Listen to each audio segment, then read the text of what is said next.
Alright everyone, it's time to talk about some creator shoutouts. I do these from time to time sporadically as I find new material to watch and I just want to shout out somebody who made material in the past. One of these channels is, I think, done for. Apparently the lady that used to run it, she isn't actually dead. Some people were saying that she died because she constantly goes to Chernobyl, actually. We'll talk about the content there. It appears that actually it was a threat from the Ukrainian authorities that got involved, so there's no more content on the channel. It would be nice to see an update, but there's plenty of older footage there to justify continuing to watch it because it's just so fucking fascinating. So 5 new creators. First, and I'm going to try to pronounce this relatively correct, Kraina Gerzbo. This channel is run by Victor Strybog. And it's off the chain. Again, links in the description, by the way, to all of these channels. You should subscribe to them all and check it out. He's got his own personal channel as well. And this is like Smile Guide, the whole Mushroom Land thing. And now there's a new one called Indistinct Chatter, which is, there's only one episode of it, but it's part of what's going to become a continuing, sort of an avant-garde series, actually.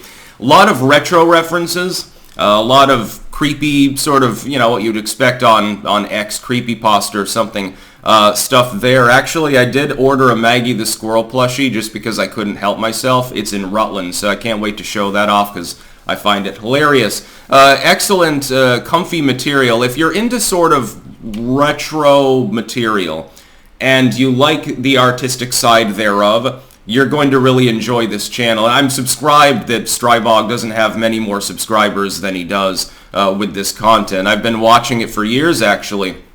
I stumbled upon it, God, it must have been 2020 or thereabouts, 2019, somewhere around there is when I started watching some of the material. A lot of it looks like a satire of like corporate ads and shit from the 80s. And a little bit of like older style Americana on top of that as well. And I think that he's actually Polish, hence the name of the series. Excellent channel though, overall. Check it out. Number 2, Tasting History with Max Miller. Again, link in the description. Tasting History is excellent. And I found it in a related video to Townsend's, another channel that I watch sometimes. It's sort of historical food, where Townsend's fixates on the 17 and occasionally 1800s, especially like the pirate and Revolutionary War recipes and stuff. They literally do reenactments and shit there. Miller does it a little bit differently. He goes into mainly ancient history with regards to food, so ancient Rome, Egypt and so forth. Stuff from literal antiquity, and actually I wanted to shout out his channel because I did try making one of the recipes there, which was the Parthian chicken. It comes from the Parthian Empire, which was just east of the edge of the Roman Empire around the same time period, and it was delicious. And asafoetida, or asafoetida, as it's sometimes pronounced, as he succinctly pointed out, is really good, although it does not smell particularly good, hence its name. It's the stinking herb for a reason. Kind of tastes a little bit like a buttery version of garlic once it's cooked into the food, though. It's very subtle, and I can't explain it. Where he finds out all of this historical information that just revolves around food, I have no clue. Apparently he has a cookbook out, too. I'm thinking of getting it, because that sounds on point and up my alley with regards to interest. I've been getting more into cooking and so forth lately anyway. So I think Tasting History is probably the best cooking channel that I've ever seen. Excellent. Not only can you follow along and make the recipes, you also get a fairly large amount of historical backdrop too. The time periods, the cultures, etc. Dude probably, I think, missed his calling as a history professor. Imagine that they get him into an associate's professor's position where he does a combination historical cooking course, and he could probably get a job at Harvard doing that. Oh wait, their standards now are a little bit lower than that. Anyway, number 3, James O'Keefe, for O'Keefe Media, of course. That's his new group. Of course, this is spun off of Project Veritas, which forced him out.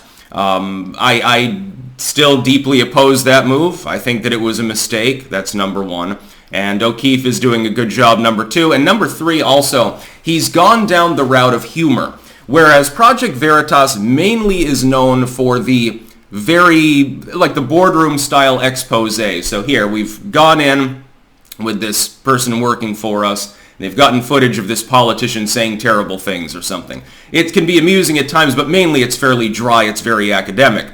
O'Keefe appears to have a bit of an overdeveloped sense of humor, though, because a lot of the new material that he's doing is like cornering Dylan Mulvaney in the elevator and stuff like that, and it becomes humorous at times, and so I'm liking it. And his new media group has already exploded with growth. Again, you should definitely subscribe to him. You don't have to take a side in the Veritas-O'Keefe thing directly. You can watch them both. I'm sure that Veritas will still do exposés, but I also want to watch what O'Keefe is doing because, you know, the dude has done a really goddamn good job to have that many hit jobs against you. You've got to have pissed off the right people. There are a lot of people that are pissed at James O'Keefe. I happen not to be one of them. Number 4 is BioNerd, and this is the channel that I mentioned earlier. She is, I think, German, and repeatedly visited Chernobyl in order to get footage of, you know, radiation and stuff like that. And it can be kind of cozy because the landscapes there are awfully weird, although there is actually activity there, not just tourist trips, but there is work ongoing at the reactor itself and some sporadic cleanup going on, although I have a feeling that right now that's probably not a thing. That's probably also why right now is probably not the right time to go to Chernobyl, considering its location and what's happening nearby. If that gets hit and you're in the area, you're going to get a lungful. I think you might as well just smoke a carton of Marlboros. It's probably healthier for you than what would happen. Anyway, she does stuff with Geiger counters and would illegally go into the Chernobyl exclusion zone, including the area of highest contamination. There are areas there where they have like old dumping grounds for equipment that was used in the original cleanup that they made a half-assed attempt to decontaminate. It's not really decontaminated. She took a reading inside one of those tankers that was so high, it's like, the fact that you're still standing there, you are definitely a braver person than me. She seems to have ingested a lot of radiation throughout the years, and some people, because she hasn't uploaded in quite some time, so these are older videos that you should still nonetheless watch. Hopefully she comes back. A lot of people thought she died. There does appear to be an update that she is alive, which is almost surprising given her proclivity towards trying to find hot particles in the dirt and measure them and stuff like that. It's like, you know, how many times can you tempt faith? You know, roll the dice, dude. Is it cancer today or just blisters? Apparently she's not, though. It had to do with the Ukrainian authorities effectively threatening her to keep her out of Chernobyl. Get away, there's a war going on, basically. But anyway, interesting channel. I mean, in lieu of going to Chernobyl for urban decay exploration, she should just do radiation tests and stuff like that. Get one of those old 50s uranium kits that they literally gave to kids so that they could play around with a mini Geiger counter. Boy, oh boy, were those weird times. They used to glaze plates with uranium, too. They also used radium material on watches before digital displays were a thing. That's how you made the watch light up. You made it glow in the dark with radiation. Too bad it killed hundreds of people that were painting the watches, especially when they had to lick their fingers repeatedly while on the job. Anyway, number 5, Cancer Slug, actually. This is a band, and I just happen to like their music. You can go and see it for yourself. There's definitely, there's some irreverence there. It's my kind of music, as you'll probably be able to tell when you go through some of it. Actually really talented, too. I can't really figure out anything I would compare it to, come to think of it. I should make a comparison for people that have never... just watch it for yourself. Fucking listen to their music. It's good. It's real rock. It's not, you know, the pussy rock you hear on the top 40. So I enjoy that. Yes, I'm a Cancer Slug fan. So there's some shout-outs. 5 more creators that you can check out at your leisure. That's about all. Peace out.